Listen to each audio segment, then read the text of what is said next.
Hello and welcome to Cindershadow Gaming. I'm your host Cindershadow, and today we're going to talk about wheelchairs, arms getting lobbed off, and other random things that happen in Dungeons and Dragons.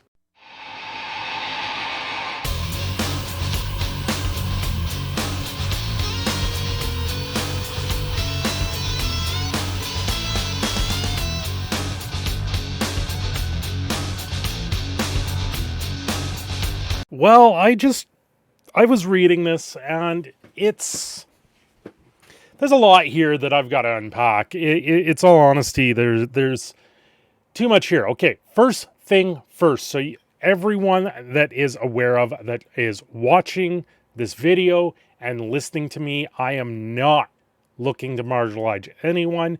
I'm actually part of this group because I have ulcerative colitis. I have an IBD, or IBS, whatever you want to call it, that does affect my health, and it's had a mental toll on me and everything like that. But a lot of what I am reading here is a very negative way to look at if you have a disability and you're seeing it as a problem to be able to access games and play games, and not seeing yourself, on the table board and stuff like that.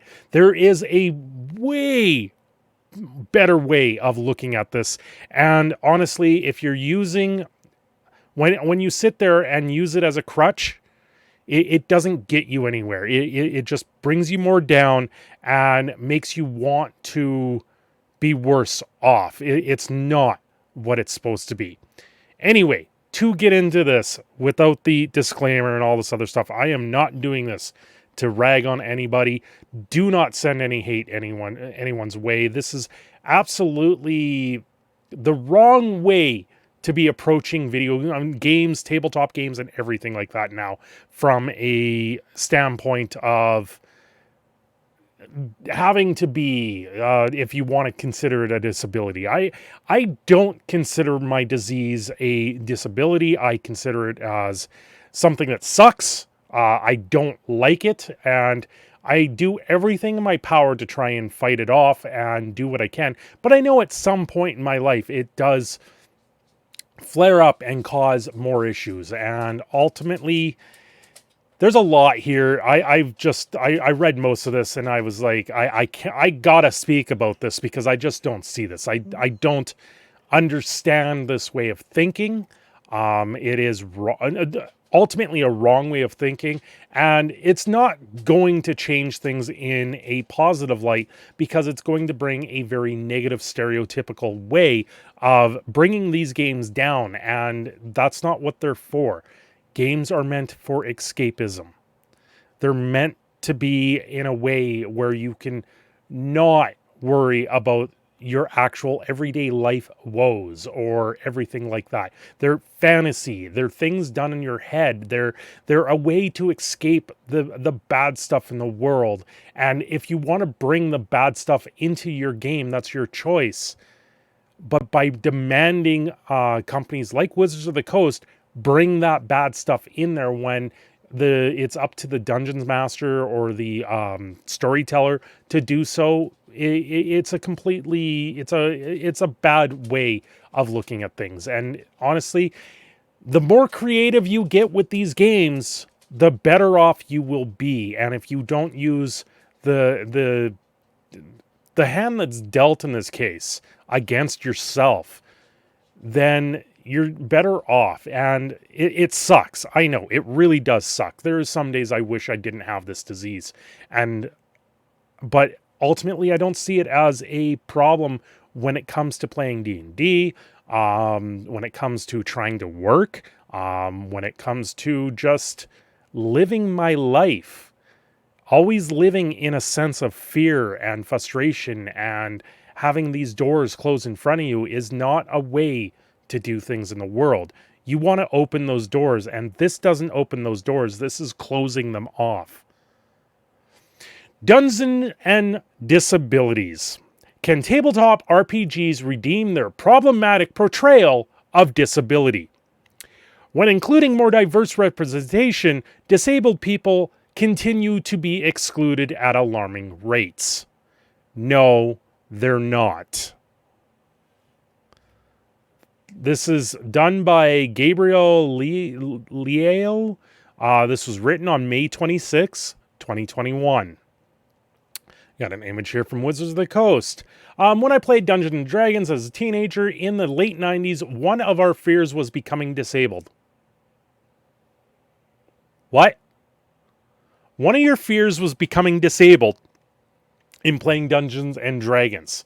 You mean to tell me that you epically ran into a battle and you were worried that you would have an arm lopped off and create an actual storyline for your characters and create this epic journey to undo the bad stuff that's happened?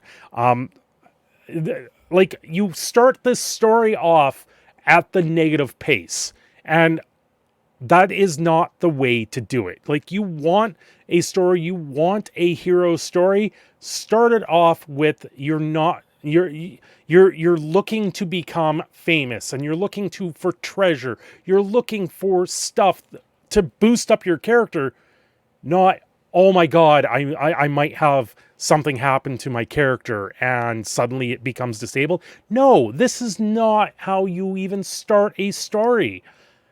Like, this right there, that negative thought can be pushed out right away. It's a stance that makes me cringe today. Well, of course it does. At the time, the idea of creating a character with a disability or chronic illness was unthinkable. It's fantasy.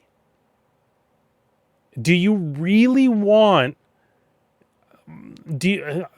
Okay, how about this? I'll make a character for myself that has a chronic illness like ulcerative colitis that has to run into the woods in the middle of combat. Oh, wait. We'll not run into woods in the middle of combat. We suddenly crap our pants and create a stink bomb in the middle of combat. I'm sorry. No. This thinking it does not help anyone's mental health. It brings you down more. I digress. For many players, disabilities in tabletop games are often portrayed being NPCs or villains. Not exactly true. Well, you can mostly say for an NPC, but not so much for villains. You have a shopkeeper that maybe lost his leg and now has a pig leg. That same shopkeeper can also be a captain of a ship. It could be a character that you run around with a stubbed leg. You do get the positive and negatives with those traits, and it's unfair. It is a very unfair. I've been dealt a crap hand, and in all intents and purposes, that sucks. It sucks. To sit there and say that it's only ever villains or NPCs that'll ever do this, you're not playing the game right. You make the rules for these games. If you don't like the rules, change them. It's not up to Wizards of the Coast to give you the rules for that. You can do it yourself, and that's very simply how you do it. Even today, a hero with disabilities is rare, if ever, to be found in the gaming world. Not true. Laws of the Night, which is the vampire. You've also got werewolf. You've got mage with white wolf. They dealt with character flaws and boons very well. It was a give or take system where if you start off with, say, a disability, you got a positive in the same sense. Look at Full Metal Alchemist. That in itself is a character, two characters with gigantic disabilities. One doesn't even have a body, and they overcome those scenarios. Yeah, it's a magical world. It's also fantasy. That is the purpose of fantasy and why you play it, is to overcome certain things. Any character can be played with a disability. It can be done. But it is up to the player and to the storytellers to let them tell that story. It is not up to stories like this to come out to say, you need to make disability characters. You need to allow people with disabilities to play these games. They already do. So why is this such a big deal? The mainstream media, first off, mainstream media has no place here. This is geek culture, geek fandom. By lopping that in with mainstream media, you're trying to make it more than what it is. There's a certain level here that is not there. It's plain and simple. Mainstream media has been successfully clamoring for more diversity in terms of race, ethnicity, gender, sexual orientation, and age, exemplified by the efforts of Oscars So White and Me Too movements. But how do people with disabilities, chronic illness, and neurodiversity?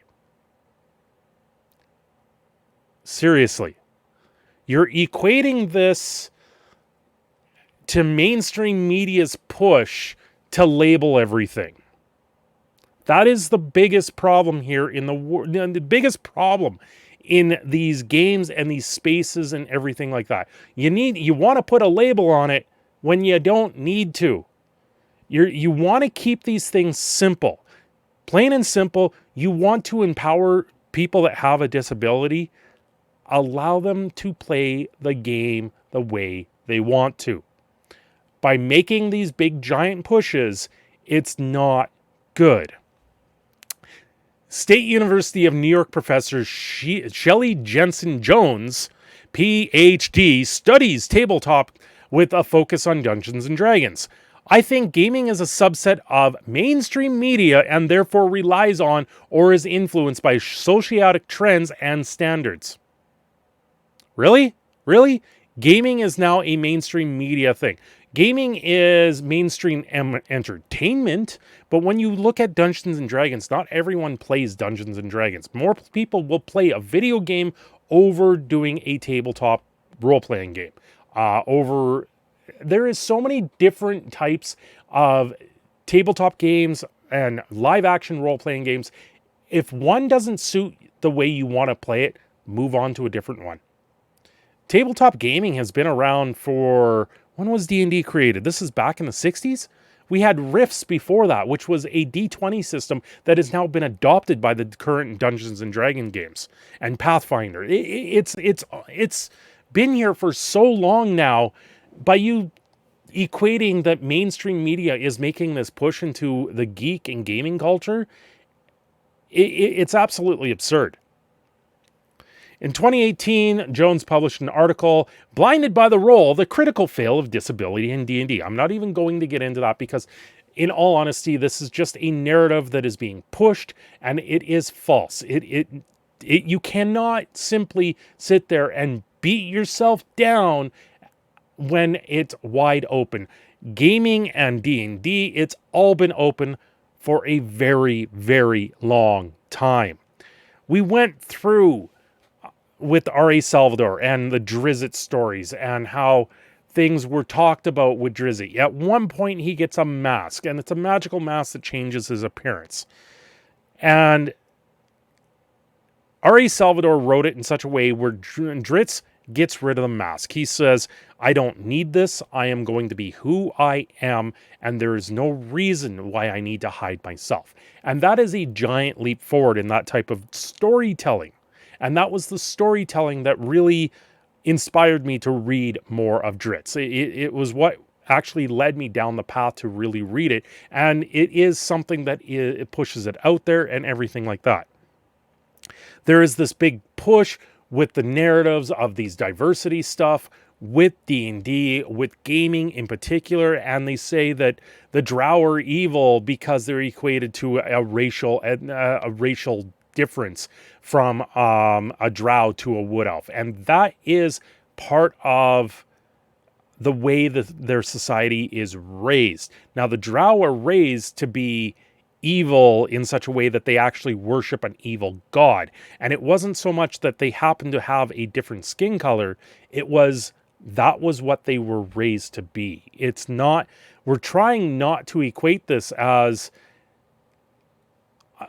people that want to sit there and fight and bicker. That's how you divide a nation, and that's not what we want.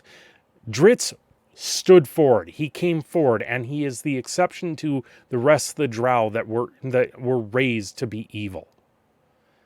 That has nothing to do with the way the racial race is nowadays. Now, this is the same thing with disabilities. I personally have a disability, and this type of stuff drives me up the wall when I see it get equated out there. It drives me absolutely bonkers to see this over and over again, and knocking yourself down when your potential is huge is where the problem is.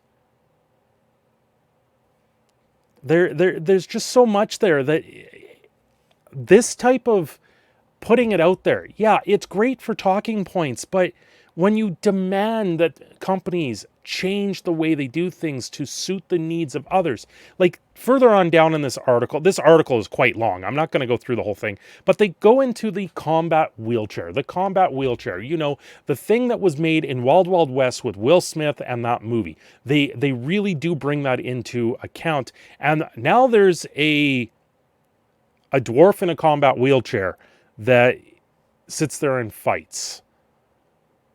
This is fine. You want to do things like this, it's cool. Is this really where we're going nowadays with gaming? Is this this is taking the fantasy out of the reality out of the fantasy, or the fantasy out of the reality. It's equating to what we perceive as real life, that's situations that completely suck, and there's not much else we can do about them, to putting it into a fantasy world because we want to play something that looks like you or me, or however you want me to put that. I don't know how I'm going to say this without people getting upset, because people want to be upset about these things, and it's not right. Saying that you're going to equate to these characters don't act or look like me because you happen to have something that is a situation in your life, it's really unfortunate with the way things are. It's not something that I want to move forward with. These type of things, great, make the rules for it and do it. But there was also another part in here where they're talking about a vampire character, which is actually in the Curse of Strahd release for October. There is Jones perceives condition mechanics ranging from paralysis to blindness as punitive and possibly to magically undo, while the Madness Table is problematic collection of psychological and physically conditioned pilled ways up to castrate characters. These are negative things that happen in the real world, and they put rules to it in a fantasy genre, and now we're seeing that as a negative thing in the fantasy genre for a character. If you don't actually have these ups and downs to characters and negative and positive experiences, how does that character grow and be balanced? How does it become more than just your plain typical NPC, where it's a waitress waiting on you in an inn, or the horse and carriage buggy down the street? These tables were put there to reflect how real life situations could be announced in a fantasy world, and now you want to get rid of them because they're problematic? I'm sorry, but this is how things go forward. Like they say, for a scholar, the gaming system results to ableism. We're not enabling anything. We're not saying it's bad to have a disability. This is saying that because you want to bring a disability into a game, it's being ableism to what happens in real life. So now you have to bring in only positive traits with disabilities in a fantasy genre. Like, it doesn't make sense. Like the wheelchair scenario where everything's on a ramp in a evil dungeon of a evil lich per se. I haven't even read it, but say it's an evil lich. He's now built his dungeon and he's put everything on ramps, so someone in a wheelchair actually has accessibility to combat him, is absurd to me. That the way that the evil character or the villain is going to think, that's the last thing they're going to want to do. And in all honesty, that sucks. Like Are you going to go fight a red dragon from a wheelchair? You become lunch. Like, I don't understand this push to add disabilities in a positive light in a fantasy genre. Especially when you're talking, when this starts off talking that you're not allowing disabled people to play these games, when in all intents and purposes, people are doing everything in their power to accept them.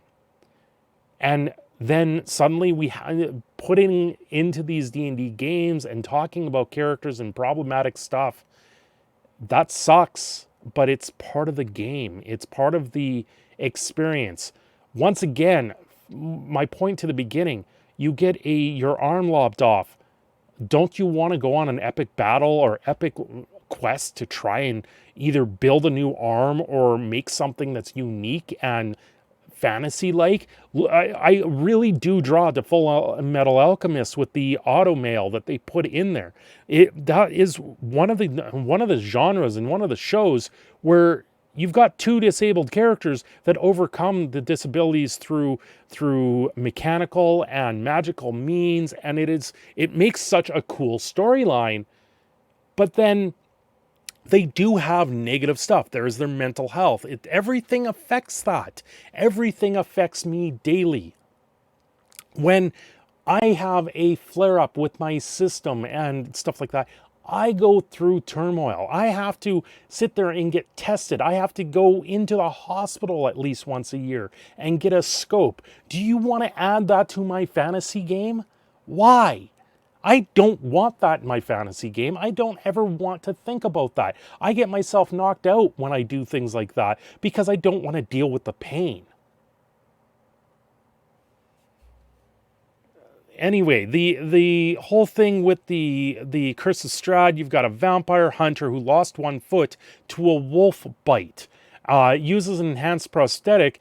In visual representation, she is shown as a strong character, while the text puts her under a negative light as she takes care to hide it from view. You take care to hide these things from view because people are trying to backstab and kill you nonstop in these games. So you want to hide these things so your enemies don't use it against you. If you think this is a negative light by them hiding their identity or hiding who they are, you're completely wrong. Look at it at the flip side. What is the positive reason why they're doing that? It's so their enemies don't get an upper hand on them and use it against them and completely demolish the character the way they are. That is the reason why they do that. By having this, oh, it's in a negative light, they take care to hide it from view. That I don't see that they're taking care to hide it from view because it's a negative thing. I see them trying to hide that from view so they can actually still combat their enemies and not have them use it against you. It's combat of war. It's not because it's a disability. It's because you're playing a fantasy game.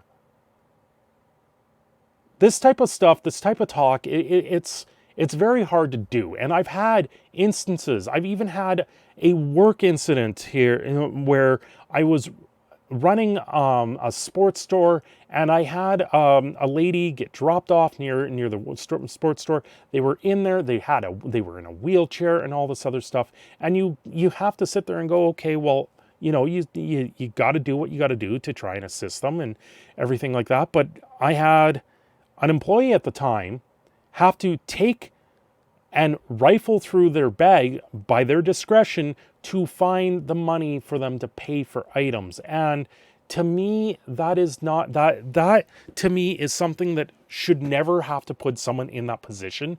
A employee shouldn't ever have to be put into that position. And part of that is a failure in our actual society or the means from the place that they were being taken care of. Or there is a certain sense of want to be free and well and do things for yourself, But then there's a certain level that you have to accept that you can't always do things yourself. And I personally have had that, because it gets to a point where I personally cannot deal with my pain and everything like that. I know there's other people that do the same thing. I know we have someone that has fibromyalgia, and it sucks, and you do everything possible to help them out, but at the same time they're trying to do things that they can, and you want to bring that into a game, and then it's a negative light and everything like that. And unfortunately, things suck, and sometimes that's why we have societal means to raise ourselves up and to actually be helped by society. I've gone through a world of changes and a world of tremendous pain, and yet now it's seen as a bad thing because I want to role play with my friends and do things right. This is a very difficult topic for me to even discuss, because every time I discuss these things, people get upset. And in no way or means am I trying to get people upset. I'm just trying to say these things suck, and there's two ways you can look at it. A, you can sit there and actually be upset with it and whine and really bring yourself down and others down with you. Or you can try and move past it and say, listen, I know I have these things. I'm going to do my best to not have them affect me. And I'm going to put my best foot forward. And sometimes your best foot forward is all people want to hear. There's a lot of things that I see wrong with the way they're pushing these narratives with these games, and you're taking the fun out of the games, you're taking the fantasy out of the games, and you're making them too real. These things need to calm down. This whole judgmental thing that we have with today's society just makes it difficult to want to continue playing these games. There's people out there that'll say, oh, the game's not for you, or this hasn't been built for you, it's been built for other people. No, gaming's for everyone. I believe anybody can be a role player, and if you want to role play the bad stuff in life in the fantasy genre, then you do it. But it shouldn't come with the negative stereotype of that with it. If you know that playing these characters may come at a disability or a disadvantage in the game, that's something you learn to work with, and it's how you learn to own it. Anyway, this is more of a serious topic. It's very disheartening when I see stories written the way they are and saying that you've got to change the world to suit me because you've been dealt a crap hand. It's not what comes forward, and things suck. Sometimes you get dealt a crap hand, and when that happens, you just move on and you put your best foot forward. Forcing companies to change just minor details, that's fine. But when you got to rewrite entire genres to suit the abilities of, unfortunately, a very small portion of the society, it's not going to move it forward. And like I said, it is up to you to change the way you play, not up to the companies. They are just there to set the rules so you have something to reflect to. Anyway, guys, this is your proud Canadian Phoenix signing off. If you guys want to help support the channel, there is Patreon and membership links down below. And don't forget to give a like and subscribe, because, you know, this has been one of those serious topics that I probably will lose some subs over. Thanks. Have yourselves a great day.